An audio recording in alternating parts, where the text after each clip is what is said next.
Në video të tjera të mëhershme ju kisha thënë që ndoshta komenti juaj mund të bëhet videoja e radhës. Stavro kishte kërkuar që të flisnim për Newton meter. Faleminderit për rekomandimin Stavro, sepse ka shumë njerëz që nuk flasin, por ju gënjejnë me broshura dhe me numra të fryrë ku ai shfuqi. Kështu që sot do të shpjegojmë se çfarë është Newton meter.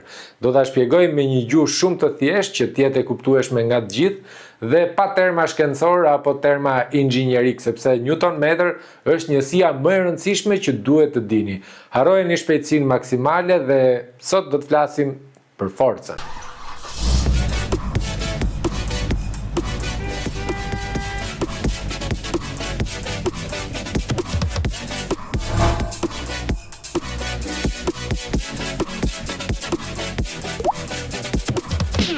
E mbani mend atë video besoj të paracak kohëve që unë ju shpjegoja se si të bëni një gomë në mes të rrugës. Në video shfaqem unë duke liruar dadiçekët e gomave dhe kur unë tentoj të liroj njërin prej tyre, që është shtrënguar nga forca e pistoletës me ajër në gomisteri, por edhe nga koha që ka bërë makina rrotullime dhe normalisht shtrëngohen dhe vetë gomat. Ajo forca që ushtroj unë mbi çelës quhet Newton meter ose torque. Ai shumë forcë ushtroj unë mbi të, sa dalin edhe damarët e ballit. Pra, Newton meter është forca e pastër, është muskull, dhe në këtë rast është aftësia e motorit për të rrotulluar gomat në asfalt, ndërsa kuajt fuqi ose horsepower është thjesht se sa shpejt mund ta bëj unë këtë punë. Ose po ju bëj një paralelizëm tjetër. Sa kilogram ngre një kampion peshkngritje, ndërsa kuajt fuqi janë se sa shpejt vrapon një atlet si Usain Bolt.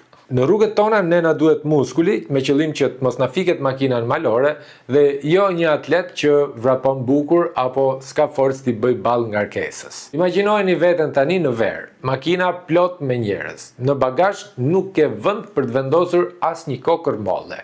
Kondicionerin e ke çuar në maksimum, sepse ka plasur vapa dhe pa pritur do të bësh një parakalim në një malore, si për shembull në llogara po themi. Aty nuk ju duhen kuajt që vinë tek 6000 xhirot, por ju duhet forca e menjëhershme që në 2000 xhirot e para. Ajo goditja në stomak që ndjeni kur i jepni gaz makinës dhe makina ju ngjit pas sendiles. Ajo është Newton meter.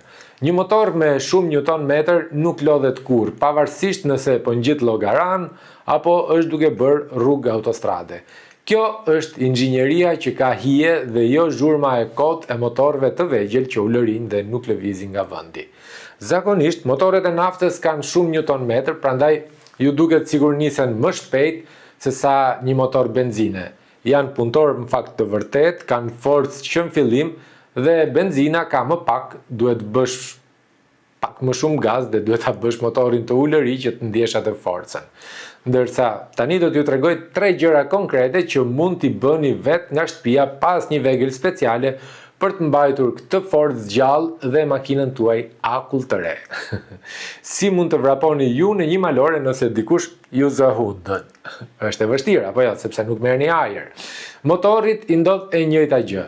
Newton meter vjen nga djegja dhe djegja sigurisht që do ajër, apo jo. Dhe nëse filtri juaj është i bllokuar me plurin edhe me ajrin e ndotur të Tiranës, Newton meteri juaj po vdes, po jep shpirt. Gabimi më i madh që bëjmë ne, i japim shkelmin makinës sa po e ndezim. Ose e mbajmë gjatë gjithë kohës në xhiro të ulta si me qenë pensionist. Respekt për pensionistët. Motorët, sidomos këta të naftës, aq i kemi ne, këta që i kemi ne shumë qef, pra që janë 3 mish, që bëjnë atë zhurmën, bllokohen nga karboni.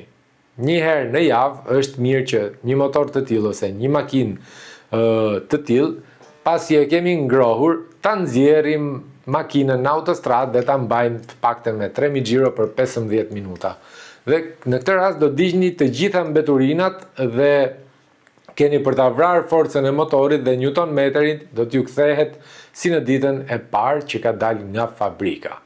Çfarë kosto ka? Vetëm lekët e naftës. E di që ka shku kostoja e naftës, litri naftës 200 lek, po është mirë për makinën tuaj sepse do të kurseni nga ana tjetër. Nëse dëgjoni një fërshëllim kur i jepni gaz makinës, Newton meteri juaj po ikën në ajër. Janë këto tubat e gomës që qahen ose janë ato fashetat që lirohen. Dhe çfarë duhet bëni?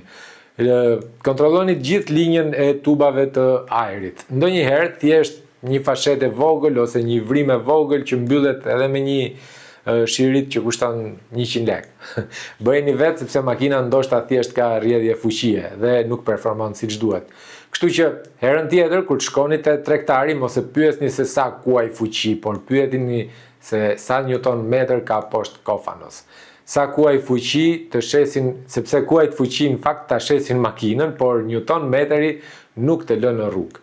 Shkruaj në koment se sa newton metër ka makina juaj, në hape punë, a e ndjeni atë goditjen nëse ndile dhe a e bën atë zhurmën makina juaj kur shkulet nga vendi. Shkruajeni trosh sepse do t'i nxjerrim të gjithat palarat dhe mashtrimet e tregut. Faleminderit edhe një herë Stavro për sugjerimin dhe bashkë shihemi javën e ardhshme dhe mos harroni një subscribe është shumë për mua, asgjë për ju.